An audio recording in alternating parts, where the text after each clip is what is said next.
largest wildlife protected area in Ghana. It used to be a place where people resided, but for some years, people were falling sick. So the government of the day needed to do something about the rate at which people were falling sick. And then the easiest thing they could have done was to link it to zoonotic diseases, the transfer of sicknesses from animals to human beings. So there was a clearance order that was given for the number of animals that were here to be reduced so as to help reduce the rate at which people were falling sick and dying. But for 2-3 years after that particular declaration and that order, people were still falling sick and the rate had not reduced. So they had to go back to the drawing table to take another decision. And they realized that, okay, fine, if we are reducing the number of species and the rate at which people are falling sick and dying is not reducing, what could be the next solution? And the next solution was for them to relocate one of the above, either the human beings or the animals. Which one would be easier? They realized that relocating the human beings would have been much more easier than relocating the animals. Therefore, they relocated the human beings to around the park. Now, when they relocated the human beings, they realized that that was working because now the rate at which they were falling sick and dying was reducing and then now getting off. Now they were done relocating the people. They solved that particular problem. But in solving that problem, it created another problem. What problem was that? It now exposed the animals. Now they are there. Predominantly, the people were hunters. Should we just leave the place so that people keep on hunting and then feeding their families? Some time will come, there would be nothing here. Then again, they had to take a decision that, okay, fine. Instead of just leaving the place, can we keep the place as a resource reserve so that, yes, we don't strictly prevent people from taking in, but we can control so that future generations that will come would also benefit from this particular place. And therefore, Mole became a resource reserve. So with the resource reserve, the protection and the laws was different. But in the year 1970 to 1971, 72, the status of this place changed from a resource reserve to a national park where they had to give it higher protection because of the biological nature and biological diversity of this particular place. In the year 1971, this place was gazetted as a national park and its protective strength changed. So previously, people could come and take in under regulation, but now you can't take in anything and you cannot also reintroduce anything. So we have to just protect the best we do because this place sits within a particular community. And conservation is also supposed to help do one thing to protect and conserve our culture. If people have depleted some of the cultural species outside the protected areas, and then you have to do enskinment, you have to do the burying of their kings and other stuff, they need a specific tree species or an animal species to help these cultural values work. Then they write through us to our chief executive. Then under our supervision, we stand there with this particular tree because the Gunjas have a particular tree that they have to use to bury their kings. So if you have to stand there, they take that one off and then it goes under regulation. If it is a skin of an animal, we check in our museum, do we have it? If we do not have it, then we go get that one for them. That is the only thing that is allowed here. But aside that, any other thing that is taken here is illegal. You are arrested and prosecuted. Now, this park, I always tell people that it's bigger than the whole of Greater Accra. So you can pick Greater Accra and fit into Mole National Park and there'll still be space, there'll still be coins. The size of the park is 4,577 square kilometers. Wow. Within this particular park, I can just walk within this particular park and visit 3 administrative regions and 5 districts without moving out. Now, this particular park that is huge houses over 90 mammal species. And out of the big 5 touristic species that people would want to travel around Africa to see, we have 4 here. We have the lion here, we have the elephant here, we have the hippopotamus here, and then we have the leopard here. The only thing we do not have here is the rhinos. That is the only animal species we don't have here. We have all these here. The antelope species, we have our 5 different antelope species within the family that are here that you could see. The primates, the amphibians, and this particular place is an important bird area. So in the whole world, this is one of the places where people come and then see birds because the migratory birds of important species from other countries usually come here. We have over 350 bird species here, over 740 vascular plant species here. So when you talk about biodiversity, this place is just vast. We just have a lot of them here. Yes, we talk about all these species, but some are nocturnal and some are diurnal. When I talk about nocturnal and diurnal, that is, some are active during the day, others are active during the night. Therefore, you don't expect that as you go, you'll be able to see some of the species at this time. Some of them are asleep because for them it is now night for them, whilst it is day for you. When it turns, then it becomes night, day for some others and becomes night. But there are others, they operate whether day or night, they're operating. Like my very good friends, they're warthogs. They eat as if they don't get tired, but they're always eating day and night, they're operating. The elephant, within 24 hours, they rest for maximum 2 hours. The rest, they are working. You get it? Now, one of the reasons why tourists come here, people normally would want to come here, is because of the elephants. And therefore, we have some rules we tell people. So the first thing we said, you do not separate yourself from the armed guard. Because when it comes, says this particular weapon we are holding, necessarily not for the animal. When the animal becomes extremely dangerous, just cocking it will just calm him down. But when it becomes extremely dangerous, we know where to handle for the animal. So usually we have people from the other security forces, our colleagues, we handle different things, and I tell them your terrain is different from this particular terrain. And if I'm not careful, my animals are disciplined once I'm standing. And you realize that yes, I said that to the airborne squad, and they thought I was joking.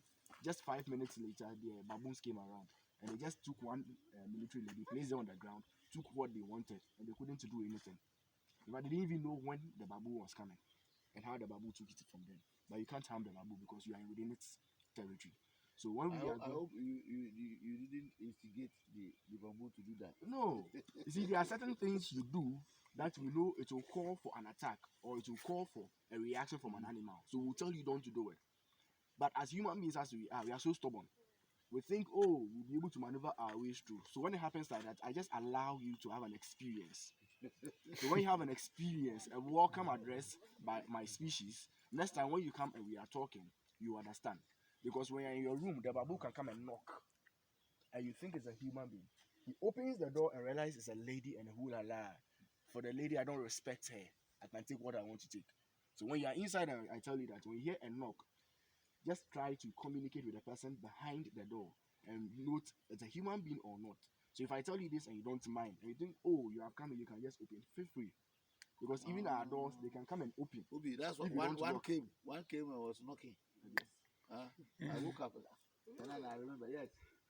One came was just scratching. Yeah. Sometimes, yeah, he heard it. It's a babu. I remember that. If a babu comes here right now, the babu will be able to differentiate amongst us. Those of us who reside here and you, the visitors. And again, be able to differentiate between the male and the females. So they know where to invest their energies.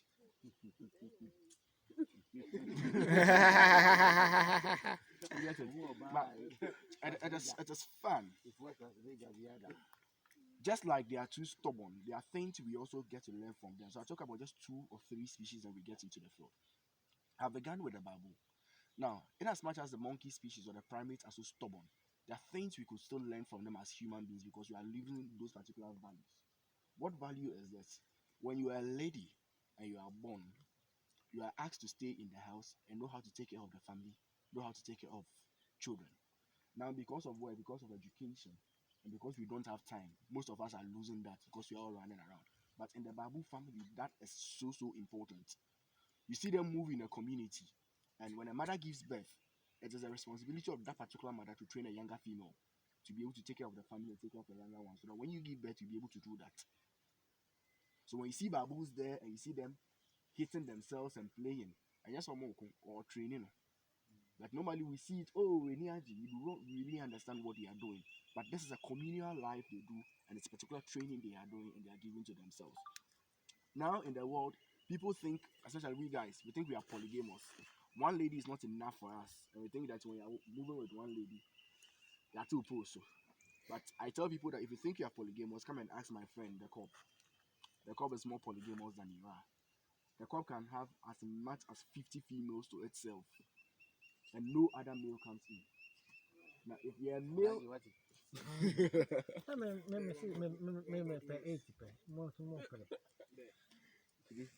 if you're a male and you think you are stronger, come and let's fight.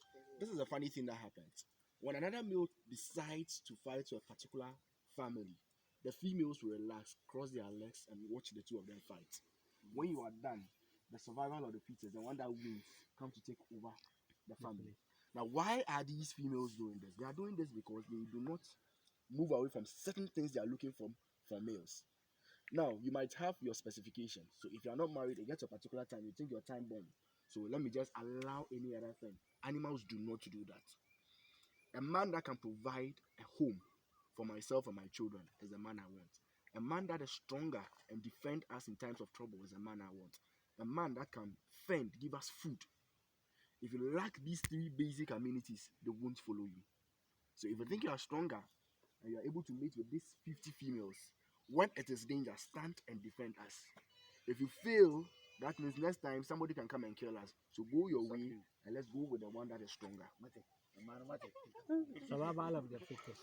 So why do we throw away our specifications? The things we know could make us happy, things that could protect us. Why do we throw it away?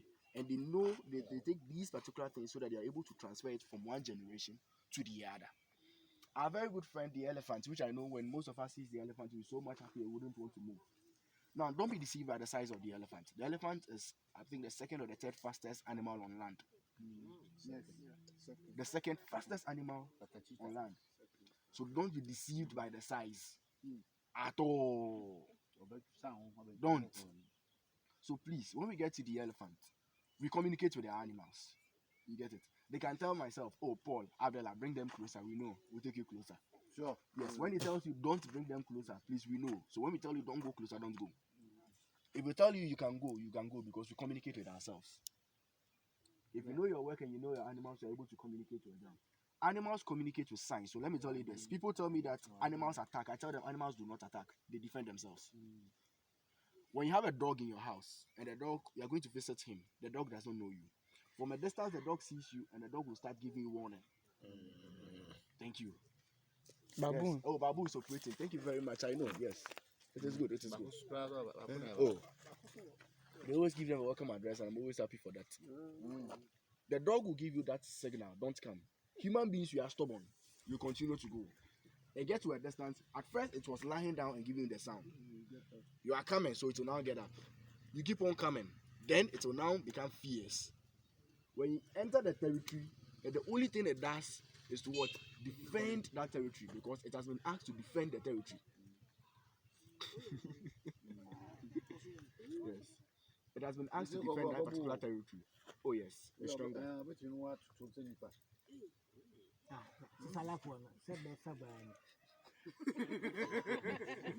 Pacho. Oh, yeah, honum. You see, so that is what they do. So when you meet the elephant and the elephant asks you not to come and we tell you don't go, don't go. Funny thing, among yourself as classmates, if unfortunately once you pass on, for a year, for two, we'll do memorial service for the person. But it gets to a time you forget, right? But the elephant will never forget. So the elephants go and it gets to the body of another elephant that is there. They stand there and they cry. They mourn their colleague. And every year they come to that particular point to come and mourn and remember the death of their colleague. Wow. Yes. So are we learning from them or they are learning from us? Memorial service. They will come and then mourn and remember their colleagues. Amongst all of us, if one person should touch an elephant, hurt an elephant, go and come back 10 years' time. Wear a different thing, do a different makeup, do everything. The elephant will notice that you were the one that touched him and he will fish you out. Yes. That smell always stays. You get it? As for the elephant, they eat everything. Their digestive system is very bad. Because they know the digestive system is very bad. Repeat that. Repeat that. They eat everything.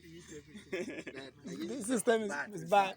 Like myself, I eat everything. It's bad. No, because they know the digestive system is bad, they know the specific tree species they have to eat that will aid digestion. So ourselves, when we go to the field, at times you go, you don't have water. There's a particular tree species when you cut, there's water inside and you drink, and that makes us survive. Yes, the elephant knows that particular tree species. Why? That particular fluid that is coming contains some enzymes that aids digestion. It will digestion then it will go for that particular tree species and then sap what is coming in to aid digestion. You get it? It gets heads outside, it goes to chew grass and it sprays it on the particular wound for healing. Yes. So there are a lot of things we could learn. There are a lot of things we have here.